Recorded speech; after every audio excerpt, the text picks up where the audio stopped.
dans l'émission Parole de femmes. Aujourd'hui, nous allons parler de la rébellion. Ça donne envie comme sujet, parler de la rébellion. Suis-je un rebelle sans le savoir? Ce titre est absolument merveilleux. Je pense que vous avez tous cliqué avec empressement sur cette émission en vous disant « Mais suis-je un rebelle sans le savoir ?» Et pourtant, vous avez bien fait. Et je vous encourage aussi à partager cette émission parce que quelquefois, la rébellion, on en a une image très extrême et on se dit moi c'est sûr je suis pas un rebelle ou je ne fais rien qu'un rebelle puisse faire. Mais aujourd'hui on va prendre le temps de voir qu'est-ce que la rébellion et est-ce que j'ai déjà posé des actes de rébellion, est-ce que moi-même j'ai déjà participé à de la rébellion. Et on va le voir que bien souvent quand on a essayé de se faire justice par soi-même, lorsque quelquefois on a pu faire preuve d'immaturité ou même d'ignorance spirituelle, peut-être avons-nous et sommes-nous devenus par moments des rebelles. Et ce n'est pas une émission pour vous condamner, pour vous pointer du doigt, pour vous dire à quel point c'est mal ce que vous avez fait, mais c'est une émission dans laquelle le Saint-Esprit peut mettre en lumière des choses et nous faire comprendre aussi pourquoi on vit certaines choses dans nos vies, certains blocages, certaines choses qui ont l'air de revenir constamment comme des cycles et de se dire peut-être finalement la source c'était la rébellion et aujourd'hui je décide de m'en séparer. Je ne savais pas que je faisais ça, je ne savais pas que c'était de la rébellion, mais aujourd'hui je prends la décision d'arrêter. Et nous sommes avec notre invité cette semaine, avec Jérémy Sourdrel. Hello Jérémy. Bonjour Nadine. Tu ne dis pas bonjour. Tu m'appelles Jérémy Sourdrel comme un inconnu. Il est bon moi, Annabelle. Ils vont entendre. Mon cher et tendre mari, mon époux bien-aimé qui est avec nous cette semaine. Et aujourd'hui, dans cette émission sur la rébellion, parce que je le rappelle, tu as écrit toute une série de livres, Marche dans l'amour, Walk in Love. Et donc, si vous voulez savoir pourquoi il a écrit en anglais, regardez l'émission d'hier. Et tu parles de la rébellion. Dans l'amour, quand tu parles de la marche dans l'amour, tu vas aussi du coup faire beaucoup de parallèles avec la rébellion, beaucoup de situations de rébellion qu'on retrouve aussi dans la Bible. Alors, on se pose la question avec Nadine, pas comment savoir? Et Aurélie aussi, qui n'est pas là. Surtout Aurélie. Oui, on veut mêler Aurélie à toutes nos discussions. Quoi que tu aies fait, Aurélie, nous te pardonnons. Je suis désolé d'avoir pris ta place, Aurélie. Vraiment, pardonne-moi. Et elle s'est pas battue. Mais qu'est-ce que je voulais dire? Oui, comment savoir si on est rebelle? C'est une bonne question, Annabelle, et j'aimerais te dire que tu n'es pas une femme rebelle. Merci. Mon cœur est soulagé. Alors, dans mon premier livre, je propose un petit jeu. Je ne sais pas si vous avez déjà joué à ce jeu quand vous étiez petit, le jeu Qui est-ce? On avait 24 personnages devant nous et on nous présentait un de ces personnages. Et en fait, il fallait l'autre avait le personnage en question et il fallait essayer de poser des questions pour savoir si, pour réussir à trouver qui était cette personne parmi les 24. Donc, vous pouvez poser des questions. Est-ce qu'il porte une moustache? Est-ce qu'il a des lunettes? Annabelle est en train de sentir mon livre parce qu'elle aime beaucoup sentir les livres quand ils sont neufs. Pourquoi tu le dis? Personne ne me voyait. Pour faire participer, parce que les gens, ils ne voient que ce qu'on leur montre à la caméra. C'est dommage pour eux. Pour une fois, j'essaie de leur montrer un peu plus. Merci, c'est gentil. Et donc, porte-t-il une moustache, a-t-il un chapeau, etc. Et à la fin, on trouvait le personnage. Et voilà. Et donc, je propose, à partir de ce livre, de trouver quel est le rebelle parmi 24 personnes. Mais on a ajouté une 25e personne qui est vous, qui lisez le livre. Et en fait, à partir du chapitre de 1 Corinthiens 13 sur l'amour, j'ai réalisé vraiment que toutes les caractéristiques de l'amour, leur antipode, donc le contraire de cela, c'est vraiment toutes les caractéristiques de la rébellion. Donc, je les présente une à une, avec beaucoup d'exemples concrets, pratiques. Et à la fin, finalement, au fur et à mesure de lire le livre, on se dit, OK, est-ce que je suis rebelle? Et finalement, à la fin, est-ce que c'est moi, le personnage qui avait été caché? Suis-je rebelle? Mais qu'est-ce que la rébellion? Ce que c'est important quand on parle de savoir est-ce qu'on est rebelle, c'est parce que des fois, on ne sait pas c'est quoi la définition. Alors ça, c'est une définition que moi, j'ai écrite. C'est pas forcément il y en aurait un peu d'autres, différentes, dites de façon différente, c'est pas l'unique. Merci Annabelle, mais heureusement que tu es là. Mais moi, je suis l'unique, par contre. Toi, tu es unique, ma chérie. Mais il ne faut pas me lancer là-dessus parce que... Non, D'accord. Celui-là, je me rappelle. Merci Nadine, Merci, de Nadine, nous garder de- dans le droit chemin. D'ailleurs, d'habitude, on va les inviter au milieu. Oui, mais là, Nadine... Et ça va être trop de proximité pour vous deux. C'est ça, c'est en effet. Yveline fait la même chose quand on est dans Bonjour chez vous. Donc, qu'est-ce que la rébellion? Alors, la rébellion, c'est l'infraction commise par une personne contre l'autorité, consistant en une attaque, une résistance à ce qu'on lui demande de faire, une attitude d'opposition, de révolte ou d'indiscipline. Alors, c'est souvent 2 ou 3 choses qui sont mêlées, pas seulement une. C'est pas parce que quelqu'un va résister un peu à l'autorité qu'elle est forcément rebelle.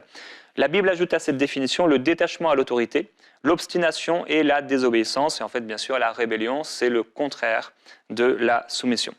Et dans ce livre, je dis que forcément, dans nos vies, soit on est en contact avec un rebelle, donc autour de nous dans l'Église, soit on est la cible d'un rebelle, soit nous sommes rebelles, ou soit nous sommes en train de le devenir. Parce qu'en réalité, on ne naît pas rebelle, on le devient.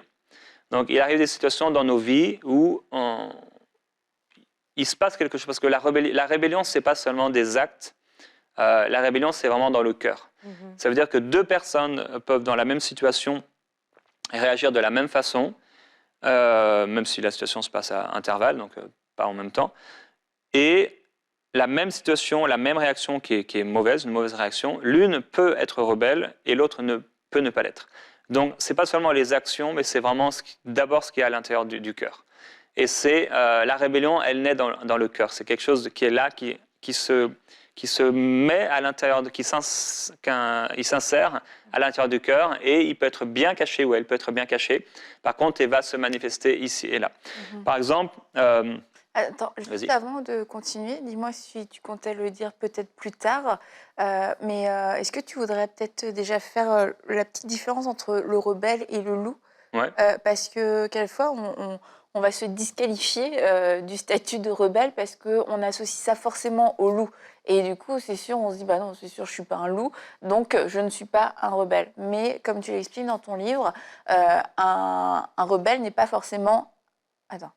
Un rebelle n'est pas forcément un loup. C'est ça. Mais un loup est un rebelle. Voilà, un rebelle n'est pas forcément un loup, mais un loup est toujours un rebelle. Donc le rebelle, c'est un chrétien ou une chrétienne qui est là dans l'Église. C'est pas forcément quelqu'un de méchant, foncièrement méchant. C'est souvent une personne qui a été blessée, la plupart du temps. Et cette personne va réagir par de la rébellion. Il se peut aussi qu'il n'y ait pas eu forcément de difficultés relationnelles, mais quand elle était plus jeune, ou il s'est passé des événements, en tout cas, qui ont créé quelque chose dans son cœur. Ça peut être aussi un divorce, ça peut être une relation avec des hommes, ou en tout cas. Et il se passe quelque chose, la personne donc, va commencer à... La rébellion va naître dans son cœur. Mais il y a une vraie différence, en effet, avec le loup, parce que le loup, lui, son but ultime, c'est de détruire. Il vient là, dans l'église, et il veut prendre des brebis. Donc, dans le cadre des églises locales, ça peut être quelqu'un qui arrive dans l'église et dont le but est dès le départ de commencer une nouvelle église et donc de prendre le maximum de personnes parce qu'il se pense être meilleur que le pasteur en question, ou quelqu'un qui est dans l'église et qui devient, parce qu'on peut devenir aussi un loup, donc c'est le rebelle, d'abord on devient rebelle et au bout d'un moment, il y a une haine, une colère qui se met dans le cœur et on devient maintenant un loup. Les pharisiens, par exemple, étaient des loups. Judas, lui, c'est un rebelle. Il ne voulait pas réellement que Jésus soit crucifié, mais il était pourtant prêt à le vendre. Par contre, quand Jésus est crucifié, c'est pas qu'il se repent, mais il regrette tellement ce qu'il a fait, il va se pendre. Et malheur à lui, hein, Jésus dit à celui qui le livre, mais à l'intérieur de lui, son cœur était... il n'aurait pas voulu que ça se passe. Si on lui avait présenté ça, la vidéo, il aurait regretté. Par contre, les pharisiens n'auraient rien regretté. Ils ne regrettaient pas leur... Donc, il y a vraiment une vraie différence entre le rebelle et le loup. Leurs actions, encore une fois, peuvent être les mêmes, mais c'est souvent le fruit va être aussi différent et le motif du cœur. Le rebelle ne veut pas détruire le pasteur. Le rebelle, il est fâché peut-être contre le pasteur ou contre le leader ou contre quelqu'un, mais son but, c'est pas de détruire la personne. Il aimerait peut-être que la personne aille ailleurs, s'en aille, qu'il prenne la place de la personne, mais il n'est pas foncièrement mauvais. C'est quelqu'un qui est juste souvent blessé. Et j'aime bien aimer ta définition parce que tu as dit, avant même de donner ta définition, que ce n'est pas parce qu'on remet quelque chose en question qu'on questionne, qu'on est automatiquement rebelle, c'est que ça s'accompagne avec d'autres choses. C'est la perception qu'on va avoir de l'autorité, le rejet qu'on va avoir de cette autorité, la pensée qu'on est meilleur ou la pensée qu'une autre personne devrait prendre la place. C'est en fait dans ces actions-là qu'on voit. Et j'aime bien le titre de l'émission parce que ça dit est-ce que je suis rebelle sans le savoir. Et ce serait dommage pour des personnes de vivre certaines choses dans leur vie, ne sachant pas la source, ne sachant pas la cause, mais peut-être parce que, justement, on marche dans de la rébellion ou on a été entraîné dans de la rébellion. Et dans la plupart des temps, dans les églises locales, c'est ça qui se passe. C'est qu'il y a une personne qui se lève avec ce sentiment-là de revendication ou peu importe. Et cette personne va entraîner les autres. Comme tu as donné un peu l'exemple hier par rapport à j'ai l'offense et je transmets mon offense, mais je suis rebelle et j'infecte, je transmets cet esprit, cette pensée rebelle aux autres.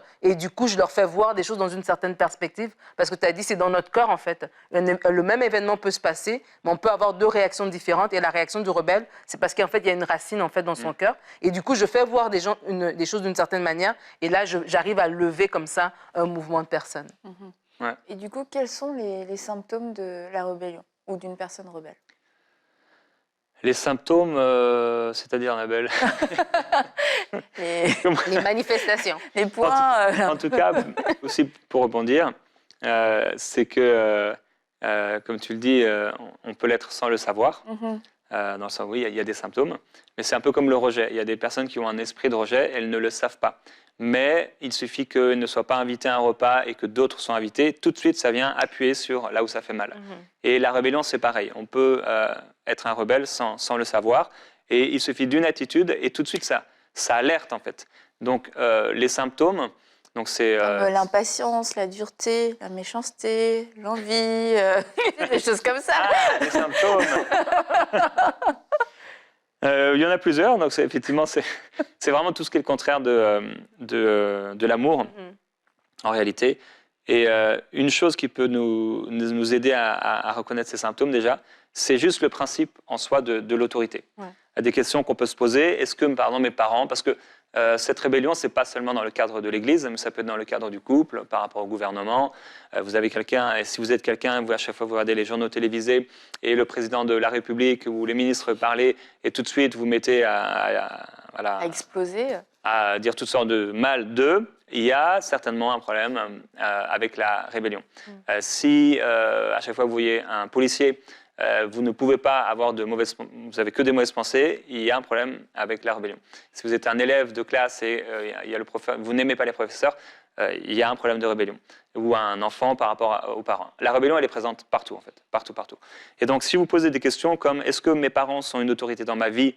et que ça fait... Ou alors votre mari, ou votre pasteur, ou le gouvernement, et que ça crée déjà quelque chose en vous, non, mais une autorité, mais n'importe quoi, bah il y a certainement un problème par rapport à ça. Et posez-vous des questions. Est-ce que vous avez déjà attaqué une autorité? Est-ce que vous avez résisté à une autorité? Vous vous êtes opposé à une autorité? Est-ce que vous avez été indiscipliné par rapport aux ordres qui vous ont été donnés par une autorité? Alors ici, on va parler d'ordre. Bon, c'est important de dire aussi, Romains 13 nous parle de l'autorité. L'autorité, elle est là pour notre bien.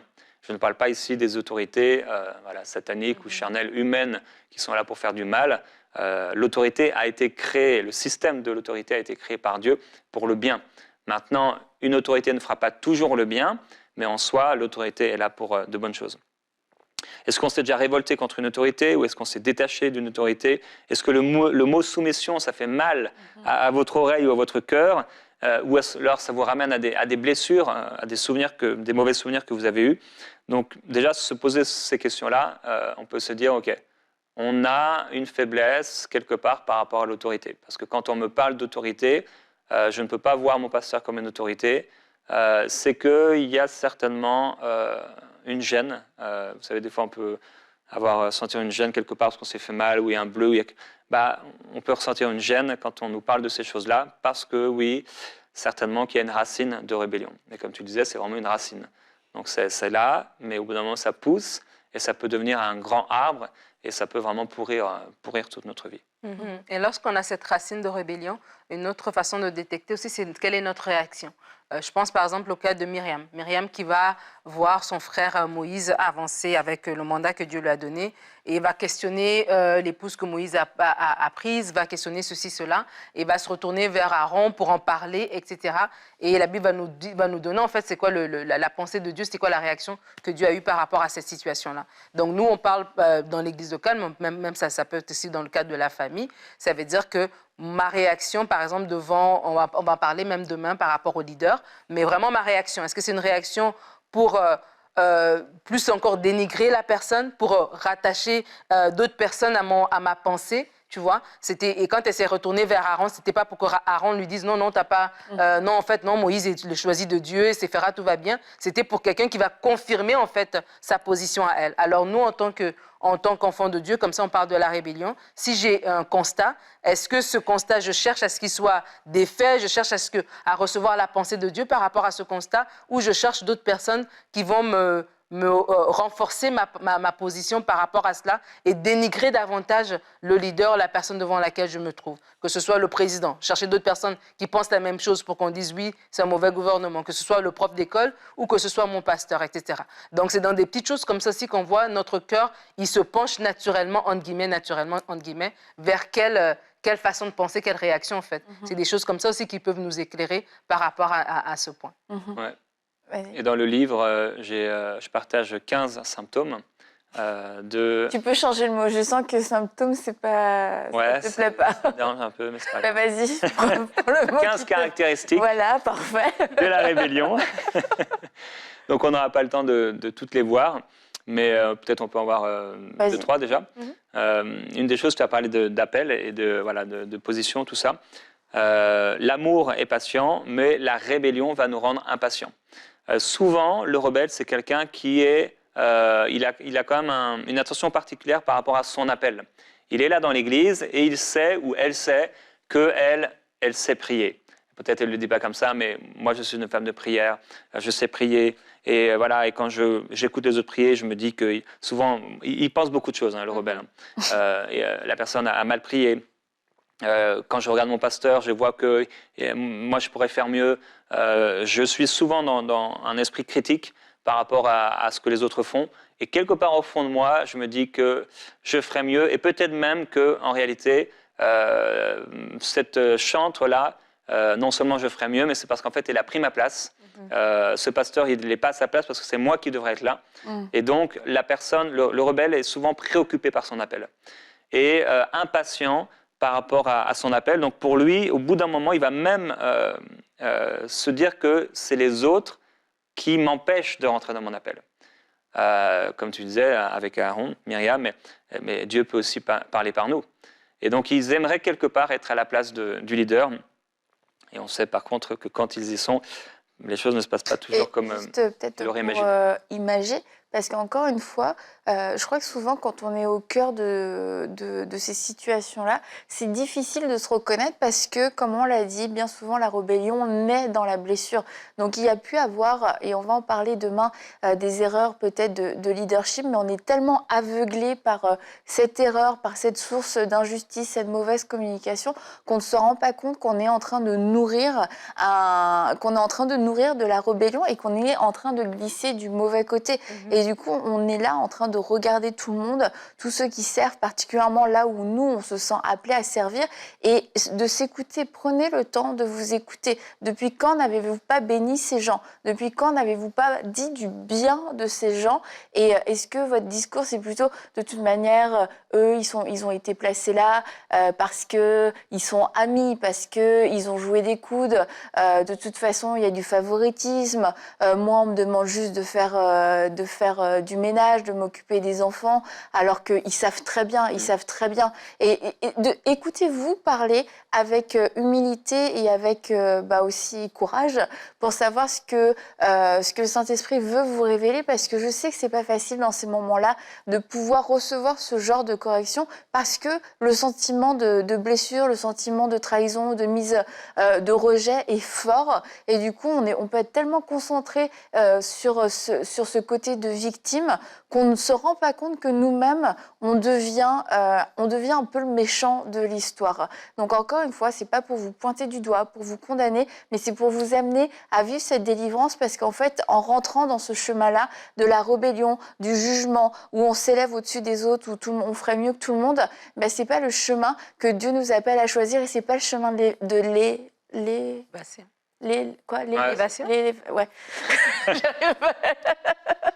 Donc ouais, on ne trouve même pas ce mot-là sur ce chemin-là.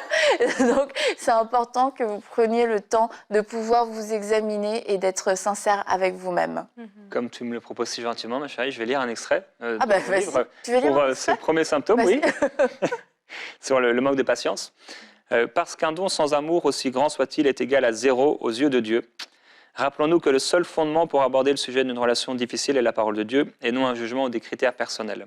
Comme on l'a vu dans 1 Corinthiens 13, nous pourrions avoir la connaissance de tous les mystères, les dons de prophétie, de révélation, la manifestation de tous les dons spirituels, une foi extraordinaire, et même nous consacrer à l'évangélisation et donner notre corps pour sauver des gens. Si nous n'avons pas l'amour, nous sommes passés à côté de l'essentiel. Dieu ne pourra pas nous approuver, même si nous évangélisons alors que les autres ne le font pas. Lorsque l'évangélisation est un moyen de s'enorgueillir et de s'élever au-dessus des autres, Christ n'est pas moins annoncé, mais nous nous trompons nous-mêmes. Et donc ce qui est triste, c'est que bien qu'il soit impatient d'entrer dans son appel et qu'il veuille avancer vite, le rebelle tourne en rond. Il n'avance pas et quelque part il le réalise bien. Il persiste dans les mêmes façons de penser, même s'il ne change pas, il n'avancera jamais. Il doit comprendre sa saison, celle de l'attente patiente. Ça veut dire, avant d'entrer dans l'appel, on va devoir patienter sans murmurer. Le temps n'est pas venu pour lui d'entrer pleinement dans ce qu'il pense être son appel, mais son appel actuel est d'attendre patiemment. Le personnage mystère, donc le rebelle, s'est peut-être retrouvé dans une église, il a aspiré à avoir une position ou un titre particulier. Il aurait bien aimé, par exemple, s'occuper de la prière ou de la prédication du mardi soir. Dans cette église, il a bien observé comment les choses se passaient et il a été à l'affût d'une élévation qu'on ne lui a pas donnée. Il a peut-être vu une personne prendre la place qu'il désirait, un nouveau converti, par exemple, ou un nouveau chrétien dans l'église. Cette situation l'a frustré et il s'est senti incompris de la part des responsables qu'il a alors commencé à critiquer. Ce n'est peut-être pas sa première église et si cela continue ainsi, ce ne sera pas non plus sa dernière. Ça, c'est juste un petit extrait par rapport au premier symptôme. Deuxième symptôme qu'on peut voir rapidement, l'amour est plein de bonté et la rébellion rend dur et méchant. En réalité, le rebelle, au bout d'un moment, on va voir qu'il n'a pas d'intérêt véritable pour les âmes.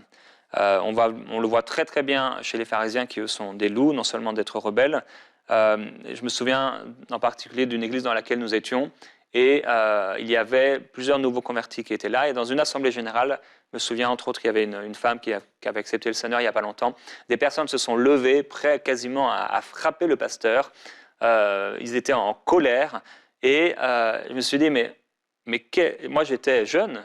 Et je me disais, mais comment peuvent-ils agir de la sorte alors qu'il y a une brebis qui est là, qui est fragile? Et je me suis dit, mais en fait, ils n'ont pas d'intérêt pour cette âme-là. Donc ça, c'est le rebelle, prêt à tout pour critiquer, calomnier ou construire sa propre façon de voir ou construire son église sans faire vraiment attention à est-ce que ça pourrait faire du mal à cette personne. On l'a vu avant-hier, Jésus dit qu'il est inévitable qu'il y ait des occasions de chute et de dispute, mais malheur à celui par qui elles arrivent. Donc si on veut à tout prix avoir raison, mais que ça peut faire du mal à des gens, on devrait plutôt se retirer dans la prière et ne pas rentrer dans de ce côté de dur et méchant. Et bon, c'est surtout par rapport aux autorités qu'il y a cette dureté, cette méchanceté. C'est vraiment, au bout d'un moment, une personne qui va mépriser les pairs ou qui va être plein de colère, de critiques et de calomnies envers des responsables spirituels. Et ceux qui vont critiquer les pasteurs au moindre écart. En tout cas, la rébellion, c'est une racine, on l'a dit. Et comment elle va s'exprimer? C'est que je vais être dur, intransigeant envers les fautes des autres, alors que j'en ai des fois de beaucoup plus grandes. Donc dès que quelqu'un va faire une erreur, et particulièrement un responsable spirituel, je vais en parler. Je vais en parler autour de moi, je vais aller voir peut-être ma femme, mon mari, direct on est dans la voiture et « Ah, t'as vu ce qu'il a fait? Ah, t'as vu ce qu'il a fait? Ah, pourquoi aujourd'hui il portait cet habit-là? Pourquoi il a osé dire ça? Ah, tu as vu ce qu'il a fait? Ah, regarde. » En fait, c'est quelqu'un qui est constamment en train de critiquer. Mais c'est une dureté, c'est vraiment une dureté de cœur, finalement, il n'y a pas de grâce. Il n'y a pas du tout de grâce. Et un troisième symptôme, c'est l'envie. C'est un peu évolutif, mais l'envie, le fait que je ne rentre pas dans mon appel, ou je ne rentre pas dans ce que je crois être mon appel, ou que le pasteur ne m'a pas donné cette place, ou ce responsable spirituel, cette position, au bout d'un moment, oui, comme Myriam et Aaron, il y a une jalousie qui s'installe dans le cœur. Et cette jalousie, elle va s'exprimer. Elle va s'exprimer par des paroles, mais quand, dans l'histoire d'Aaron et de Myriam d'ailleurs, Dieu va se lever dans cette situation, il est écrit que Dieu a entendu. Il dit « j'ai entendu ». Et il faut faire vraiment attention à ce qui sort de notre bouche, mais particulièrement de notre cœur, par rapport à ce qu'on peut dire sur des leaders. Donc, mais c'est vraiment l'envie, et la jalousie, c'est vraiment un des symptômes forts du rebelle. C'est que je veux être dans cette position. Alors je vais convoiter des positions, mais il faut se rappeler que c'est Dieu qui abaisse et c'est Dieu qui élève. Même si la personne, le leader, ne me reconnaît pas dans mon appel, et ça arrive dans des églises. Parfois, les leaders ont peur. Les pasteurs ont peur parfois d'élever, surtout des gens qui ont des appels qui sont forts, et surtout s'ils n'ont pas le caractère. Mais parfois, c'est le leader aussi qui fait une erreur. Vous êtes appelé à faire ça, mais le leader ne le voit pas, peut-être par peur ou par d'autres situations. Mais ce n'est pas grave, servez le Seigneur autant que vous le pouvez, et Dieu saura vous placer dans votre appel.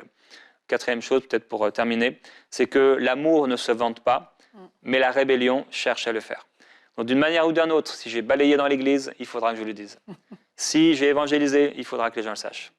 Tout ce que j'ai fait, il faudra que les gens, d'une manière ou d'une autre... C'est pour ça que je suis tellement content quand on me donne le micro pour témoigner. Parce que là, je peux dire combien je suis un chrétien ou une chrétienne merveilleuse, combien j'ai fait telle et telle chose. Et même parfois dans la prière, alors que je lève ma voix dans l'église, ce n'est pas une louange à Dieu, mais c'est une louange à ce que j'ai bien fait. Donc, il va chercher, le rebelle, la reconnaissance et l'honneur. Donc, je cherche la reconnaissance de la part des autres. Je veux que, voilà, c'est un peu ce qui était exprimé dans les Actes des Apôtres, voix d'un Dieu et non d'un homme. J'aimerais être vu, j'aimerais qu'on voit ce que je fais. Parce que ce que je fais, je trouve que c'est important, je trouve que je le fais bien. Et si je me suis occupé d'une réunion de prière et que personne ne m'a rien dit, à l'intérieur, ça va vraiment pas. Donc voilà, ça c'est 4 parmi les 15, et vraiment en peu de mots, mais il y a beaucoup de symptômes au fait d'être rebelle. Et on peut retrouver tous ces symptômes ou ces caractéristiques dans ton livre, le premier tome. Et je rappelle que c'est ça, qu'il y en a 2 autres. Donc il y en a 3. Merci, et c'est Annabelle. un coffret, une trilogie, et qu'on peut afficher d'ailleurs. Comme ça, vous voyez tout le coffret, toute la trilogie qui est donc disponible sur walkinlove.fr.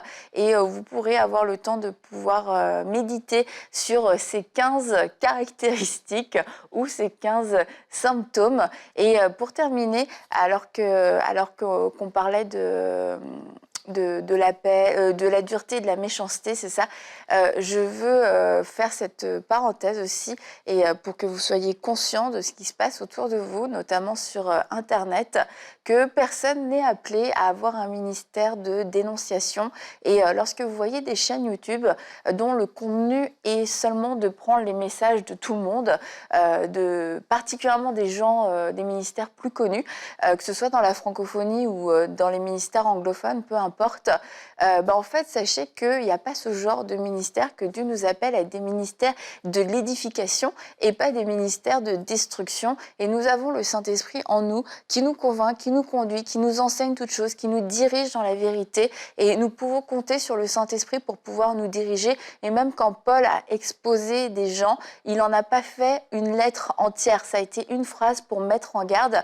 Alors maintenant, quand vous voyez des chaînes qui sont remplies de ce genre de contenu, n'allez même pas sur ces chaînes, ne regardez pas, ne perdez pas une minute de votre temps, particulièrement si vous êtes déjà un petit peu fragile à ce niveau-là, parce que ça va venir nourrir de la rébellion, ça va venir semer des graines de rébellion, vous faire penser à des choses auxquelles vous n'aviez jamais pensé. Donc je vous encourage à faire attention à ce que vous entendez, à ce que vous lisez, à ce que vous regardez, pour pouvoir aussi garder votre cœur. Et demain, nous allons parler des erreurs qu'il peut y avoir dans les églises, les erreurs des leaders et comment y faire face. Alors à demain dans Parole de Femme.